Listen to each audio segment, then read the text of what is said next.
الله ربي والإسلام ديني ومحمدا رسول الله. Nih Pak, indahnya begini Pak. Maaf ya. Lihat istri itu ingat Allah. Lihat anak ingat Allah. Ibu lihat suami ingat Allah. Kalau melihatnya begitu, maka substansi berumah tangga itu nikmat rasanya, dan tanggung jawab itu melekat pada diri kita untuk terjaga dalam kebaikan. Ya. Saya nitipkan handphone saya ke antum, dan antum tahu itu punya saya. Ya, dan Anda mencintai saya misalnya, ta'zim di situ. Mungkin nggak handphone itu ditempatkan di tempat yang tidak baik? Mungkin nggak Anda taruh di lantai begitu saja?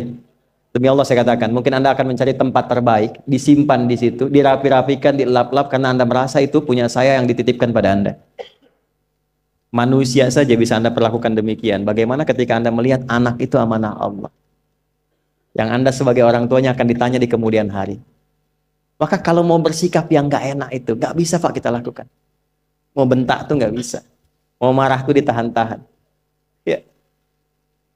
Dan itu dijaga. Lihat istri sebagai amanah Allah itu beda caranya dengan hanya melihat kemanusiaannya saja. Istri melihat suami sebagai amanah Allah akan lain. Ya. Makanya akan selalu sempat dan optimal merawat istri sendiri dibandingkan lihat-lihat istri orang. Begitu sebaiknya. Ibu pun tidak harus berharap, kenapa ya suami saya nggak seperti Ustadz? Harapan yang sia-sia. Sudah ada turunan hikmahnya. Nah itu ada latihannya. Latihannya apa? Alladzina yadhkurunallah, zikir. Jadi kalau zikir itu sudah kuat dalam diri kita, ya sudah menghadirkan esensi zikir dalam diri kita, yang dilihat semuanya itu semua anugerah Allah Subhanahu wa taala. Jadi saat dia gembira itu dia bersyukur, dan saat dia sedang mengalami duka dia bersabar. Semua sama sebagai ibadah. Ajaban li amril mu'min. Kalau sudah seperti itu, kata Nabi, perkara hidupnya mengagumkan, gak ada keluhan. Itu latihannya zikir.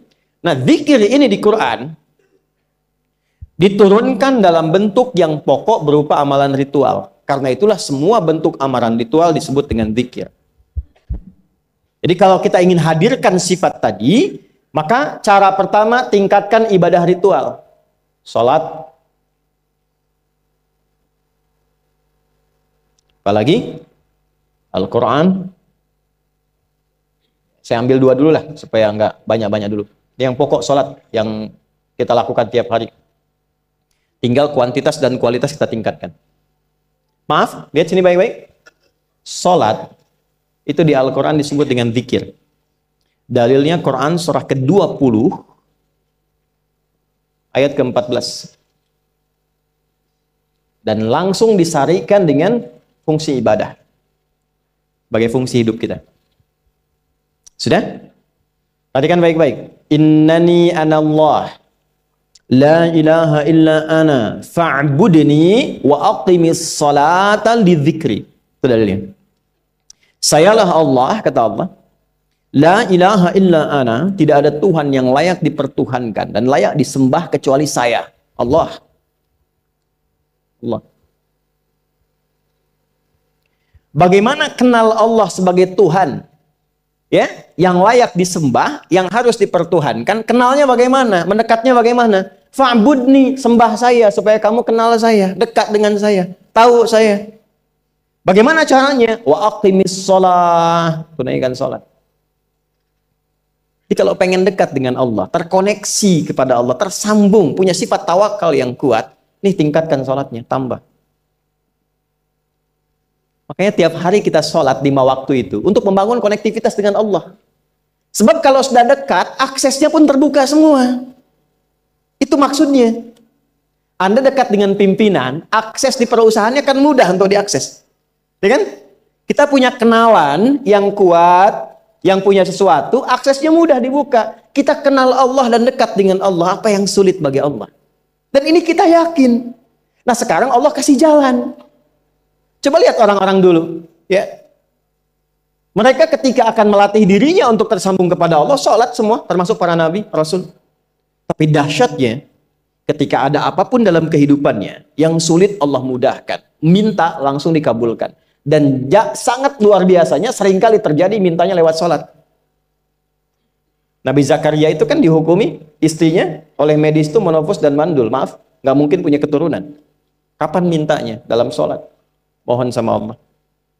Dan itu dikabulkan. Dan diabadikan di Quran dengan surah yang sama, Ali Imran ayat 38 sampai 39.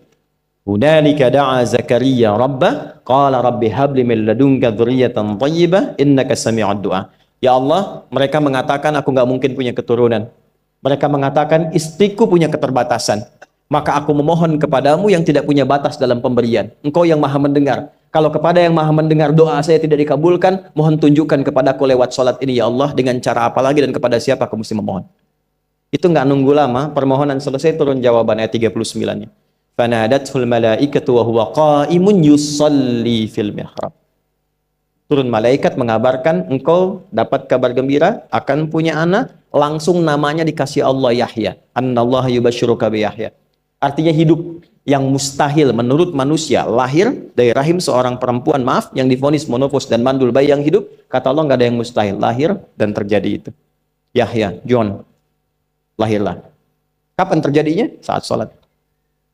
Karena itu saat dipanggil sholat, itu isinya tuh kan doa semua. Silakan ngecek, isinya doa semua. Dari mulai takbir, sujud sampai salam, isinya doa semua. Dan itu konektivitas kita dengan Allah, minta. Kapan itu bisa terkabul dengan cepat doanya? Kapan selesai urusan kita? Kalau koneksinya bagus. Makanya disebutnya zikir, yang terhubung, yang nyambung. Semakin kenal, semakin dekat, semakin mudah. Kadang belum minta, sudah diberi. Ada yang orang belum berucap, Allah sudah berikan. Sehingga ketika menghadapi masalah yang sama, ringan. Bukan nggak punya masalah. Akan dihadapi, diringankan oleh Allah. Masalah yang sama, ini sampai ribut, adu argumentasi. Orang ini cuma senyum selesai. Betapa banyak masalah kecil diargumentasikan jadi besar. Akhirnya problem. Tapi tidak sedikit masalah besar dihempaskan di atas sajadah. Ketika koneksinya dengan Allah itu kuat, tiba-tiba hilang seketika. Selesai. Makanya Nabi Yakub kalau punya masalah, yang beliau lakukan apa? Dia bentangkan sajadahnya, dia sholat, dia mohon kepada Allah.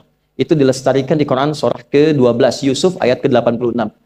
Aku tuh kalau sedang punya masalah apapun, ya aku bangun konektivitas dengan Allah. Innama ashku bathi wa huzni ilallah.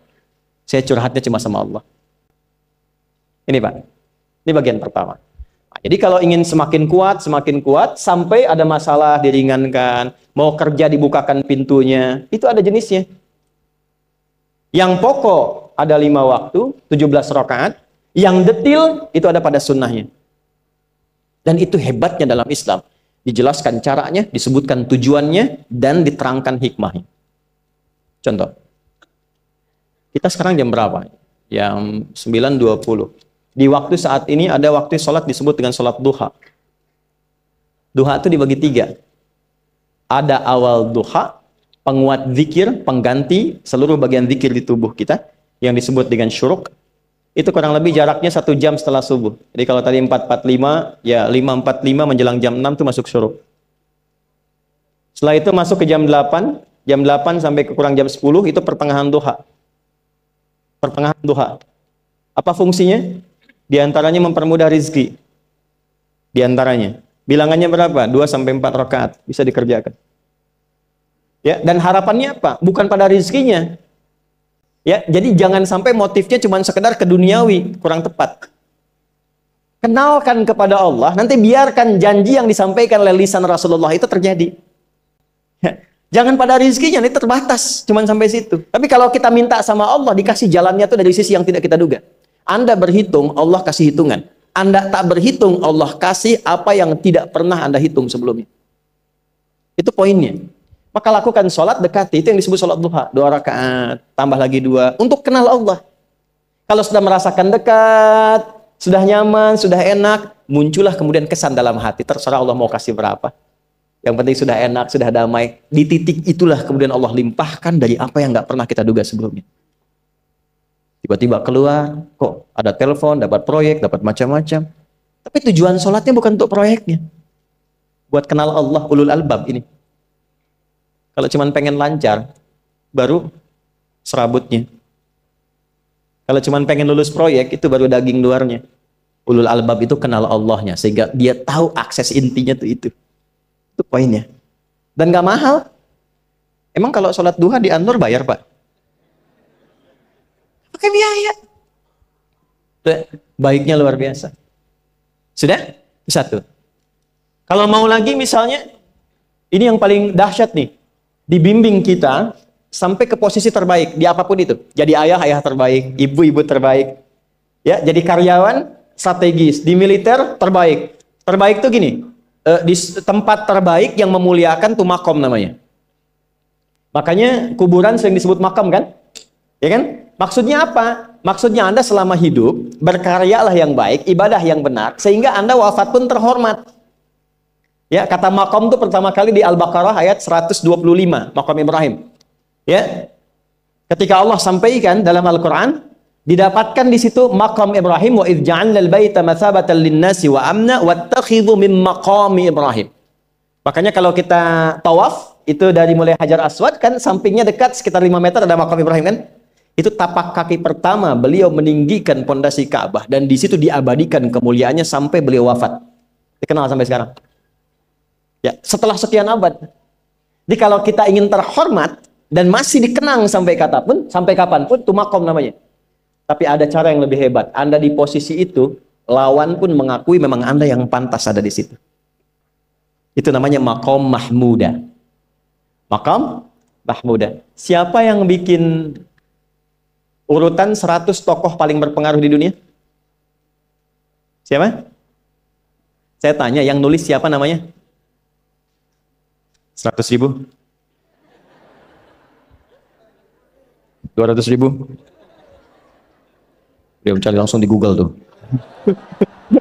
Lambat mas, waktu habis. Michael Chart. Dia yang nulis, maaf ya. Urutan pertamanya siapa? Muhammad SAW. Yang nulis itu muslim atau bukan? Kok bisa tergerak hatinya untuk menempatkan seorang nabi muslim di tempat pertama? Saya tanya begini, kenal Abu Jahal nggak? Ya Allah, makin siang nih nggak fokus nih. Saya kira cuma di Bengkalis saja yang kenal Abu Jahal, sini kenal juga. Baik, Abu Jahal itu, apakah orang ini tidak kenal Nabi? Orang ini tahu, kalau saya sebut orang ini berarti kurang bagus ya. Kalau saya sebut beliau berarti baik ya. Abu Bakar saya sebut beliau, Abu Jahal orang ini.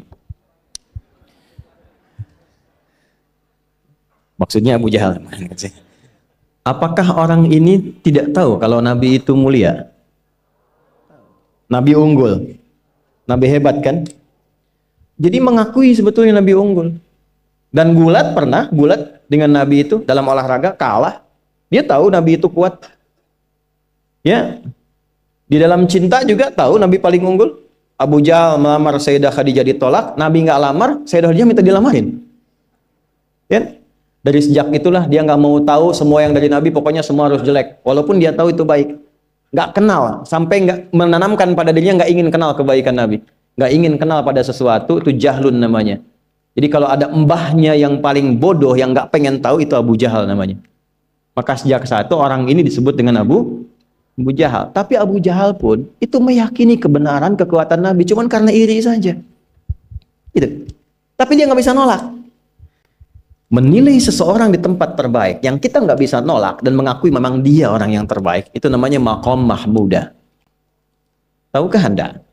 Jalan untuk mencapai makom mahmuda itu nggak akan mungkin kita dapatkan kecuali mendekati yang punya semua makom, yaitu Allah Subhanahu wa Ta'ala. Dan jalannya lewat sholat. Itu lewat sholat. Tapi karena ini levelnya istimewa, tingkat tertinggi, ya prajurit pengen jadi komandan terhebat yang diakui, nggak ada orang nyoal. Di kepolisian pengen jadi pimpinan yang baik dan semua mengakui sehingga nggak ada yang nyoal. Di perusahaan pengen jadi pimpinan yang ideal, ya semua mengakui, nggak ada yang nolak. Itu makom mahmuda. Jalannya apa? Ternyata nggak pakai uang, nggak pakai koneksi-koneksi yang tidak jelas. Koneksinya dibangun dengan Allah sehingga Allah melembutkan hati semua orang itu untuk menetapkan dia yang terbaik. Sholat. karena levelnya tinggi, dinaikkan dari sekedar sholat fardu. Ditempatkan di waktu yang tidak biasa. Butuh pengorbanan, butuh perjuangan. Namanya tahajud. Turunlah Quran surah ke-17 ayat 79 sampai 81 itu. Quran surah 17 ayat 79 sampai 81. Ini poinnya. Wa minal laili fatahajjad bihi nafilatan laka asa ayyab'athaka rabbuka maqaman. Ini kan terjadi keanehan kan, ironinya. Anda pengen sukses, pengen tertinggi, Anda tahu Allah penentunya, Anda tahu Allah yang punya rizki, Allah punya kekuasaan, tapi Anda nggak mendekati Allah. Terus yang dipakai cara-cara salah, kenapa harus korupsi? Kenapa harus nyogok? Kalau SK-nya nggak Allah tetapkan, nggak akan turun juga. Dan sudah hukum, kalau ayah berbuat maksiat, itu anak istri pasti kena. Itu udah hukum. Makanya saya mohon deh, ya para ayah itu kalau mencari nafkah, cari yang benar. Kasihan anak Anda yang di SD. Harus berhenti sekolah. Maaf, bukan anak Anda, maksudnya anak orang lah. Kenapa harus korupsi? Maka ketika ada tawaran sogokan yang nggak bagus, tuh yang dibayangkan tuh itu bukan cuma proyek jalan dapat uang banyak, tuh anak-anak tuh bahaya. Ke sekolah disebut anak koruptor, sedih. Istri nggak sanggup keluar belanja. Itu pikirkan, itu sudah hukum. Sudah hukum. Anak juga begitu. Kalau mau berperilaku, ingat orang tua. Sebab ketika tidak baik, orang tua pasti kena. Anak di sekolah berantem, yang dipanggil siapa? Orang tuanya. Itu selalu terikat. Di rumah tangga itu selalu begitu. Karena nafas itu terikat. Semua saling mengikat. Babnya itu jelas. Nah, balik ke sini. Kalau ingin tingkat yang tertinggi, dekati pemiliknya Allah. Ini. Makanya tuh harus punya itu. Itu ringan kalau sudah punya itu tuh Allah. Saya punya Allah. Kita mau apa? Takut hidup. Nabi ditodong pakai pedang. Siapa yang menyelamatkan Muhammad sekarang? Ringan Nabi jawab, Allah. Jatuh pedang. Dibalik, kamu siapa yang menyelamatkan kamu? Bingung. Dan punya Allah itu luar biasa. Nah, ini yang harus tanamkan pada jiwa. Punya Allah sebagai Tuhan. Kalau sudah dekat, kenal, baik dengan itu, akses mudah semua. Dan yang paling indah itu apa? Menerima apa yang Allah tetapkan. Hari ini nggak dapat, alhamdulillah. Saya masih dikasih jalan. Alhamdulillah, besok belum dapat. Ada akumulasi, paham. Paham. Nah, itu nggak mungkin bisa dapat rasa itu. Salah satunya, ikhtiarnya apa? Nih, tahajud. Dan hebatnya kenapa sholatnya disebut tahajud? Tidak disebut sholat hajat. Ada hajat, ada tahajud, beda. Hajatun, hajada, hajadun, ada tahajjada ya tahajjud, tahajud. Beda. Tahajud, tunggu situ aja. Ini sengaja nggak saya hapus nih. Mana staf saya?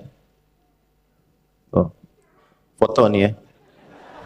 Saya hafal insya Allah.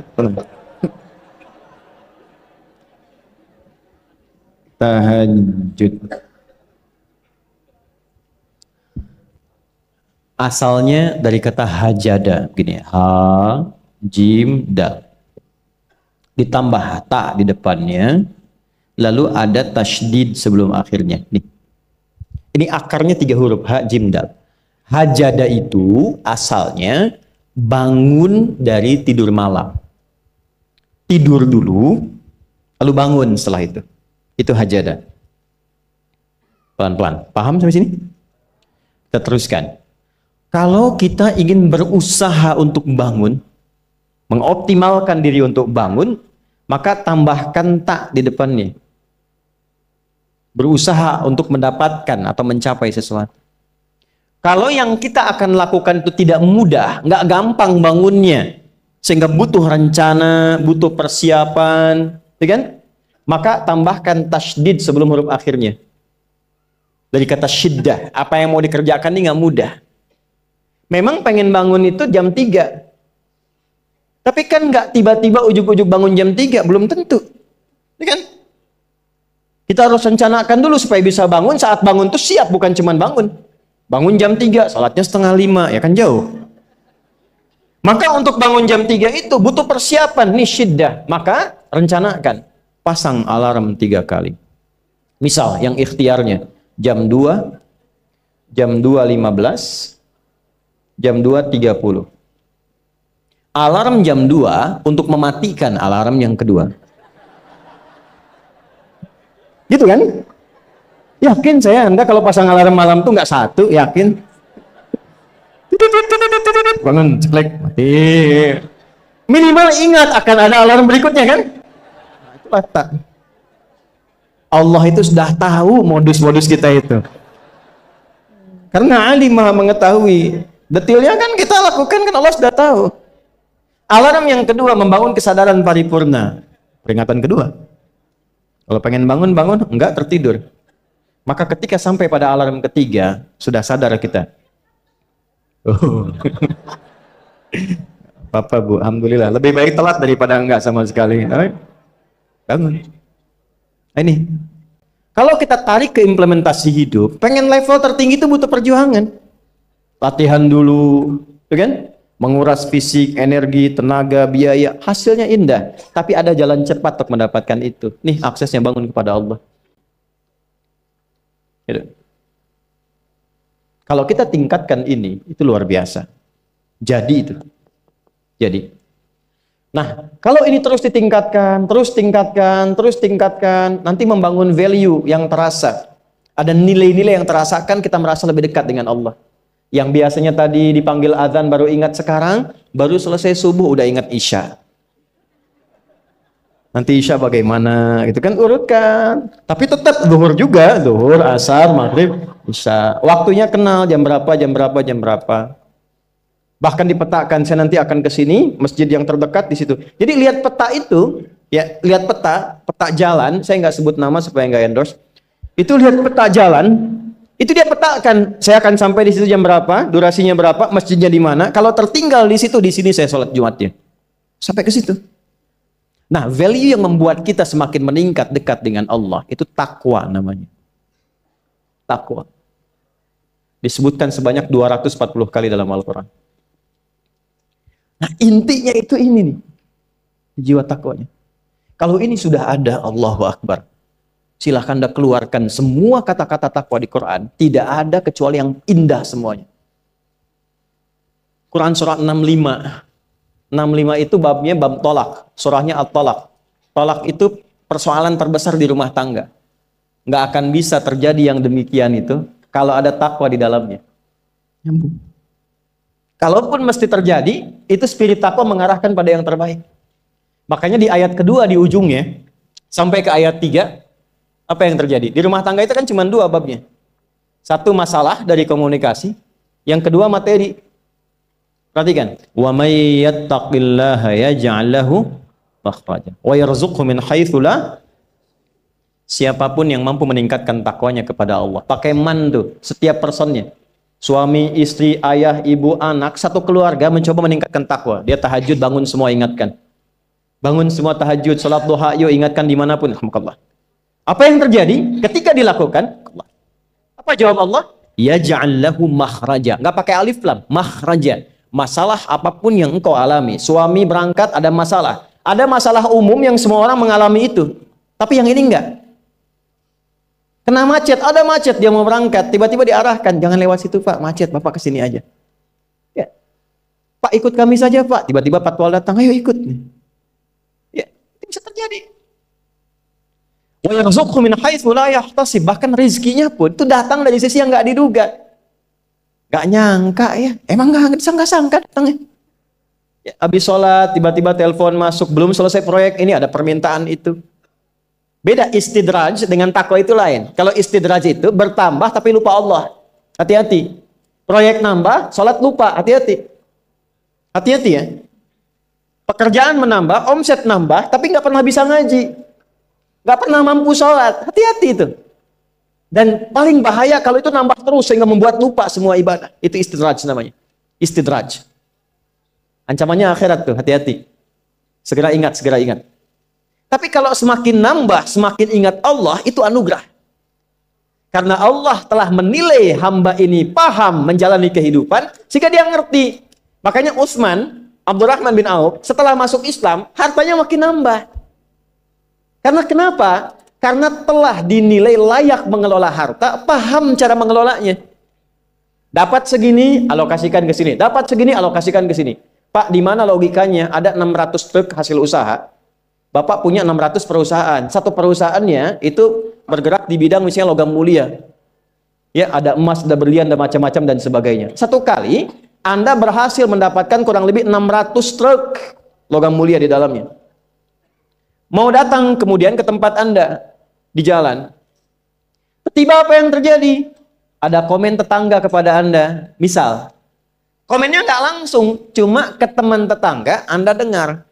Waduh, Pak Asep hisabnya luar biasa kayaknya ya. Hisabnya, bukan berliannya. Hisabnya luar biasa, terus nyampe di telinga Anda. Kira-kira ketika mendengar itu respon Anda apa? 100.000? Bingung kan? Bingung. Lihat Abdurrahman bin Auf, jazakallahu khair. Datang 600 kafilah pakai unta. Isinya semua emas, berlian, perak, macam-macam. Heboh Madinah, bum bum bum bum bum bum bum. Tiba-tiba Sayyidah Aisyah komen radhiyallahu taala anha. Beliau kan yang terdekat dengan Nabi, satu istri Nabi SAW. Jadi kalau sudah ring satu Nabi, ada yang komen, kita tuh cuma 3 sikapnya. Like, share, and subscribe. Gak usah ikut komen lagi. Sukai, share, subscribe. Ikuti jalannya. Apa komennya? Secara singkat, kama qalat. Aku pernah mendengar Nabi SAW mengatakan, Abdurrahman bin Auf itu agak lambat hisabnya. Ya, selambat-lambatnya cepat juga dibanding kita kan? Ya? Maksudnya apa? Ingin menggambarkan betapa banyak kekayaannya. Scan, checklist, semua. Ketika mendengar komen itu, apa kata Abdurrahman bin Auf? Saya jadikan semua yang baru datang itu saya sedekahkan semua untuk orang Madinah. Supaya mempercepat hisabnya itu. Saya sedekahkan semua. Bisa nggak begitu?